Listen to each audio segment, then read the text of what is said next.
Hello and welcome to the DIY Investing Podcast. My name is Trey Henniger and I'm your host.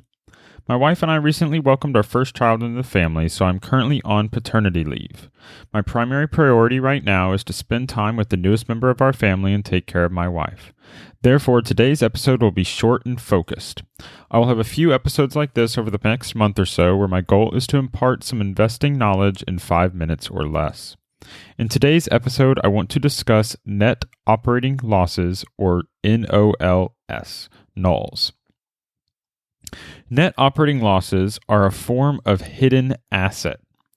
Past losses by a company can offset future taxes. And so what a net operating loss is it's simply a sum of all the historical losses by a company. Now, why would this be interesting? Well, in general, companies that are losing money are a lot less attractive than companies that are making money. However, most companies have a period in their history where they're not making money, and during that period of time, they can accumulate net operating losses. This can then be used as an asset in the future when profits do arise. You see, this can also arise for companies that were once profitable and had a decent period of time where they operated with a loss. Should the business ever turn around again, they can then use future profits to offset those net operating losses and then basically have no need to pay taxes until those net operating losses are completely offset. So, it's important to realize that these net operating losses can be an asset here. You might find them on the financial statements, either in the footnotes or on the balance sheet itself as an asset.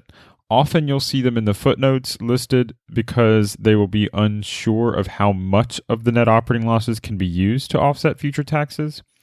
But it's important to recognize that this aspect of the balance sheet can be useful.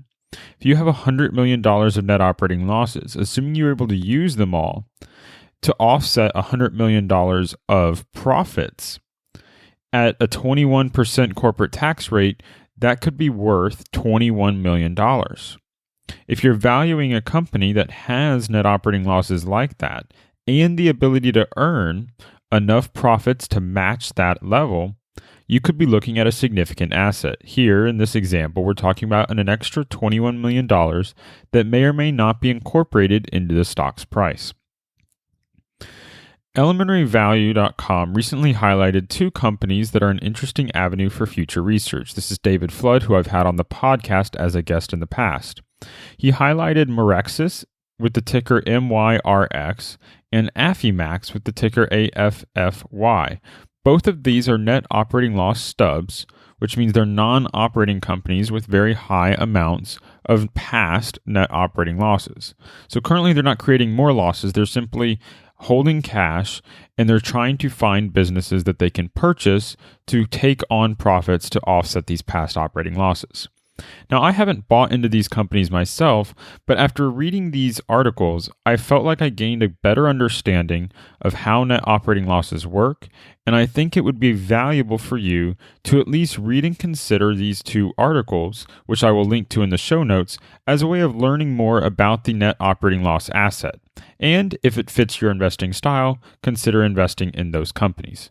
Again, I haven't invested in these companies yet to date myself, but I'm not eliminating the possibility that I might in the future. In summary, when researching a company, be on the lookout for hidden assets. Net operating losses are one form of hidden asset that can either be found on the balance sheet or in the notes of the financial statements about a company. The ability for a company to not pay taxes for 10 to 15 years in the future can be extremely valuable in the right situation.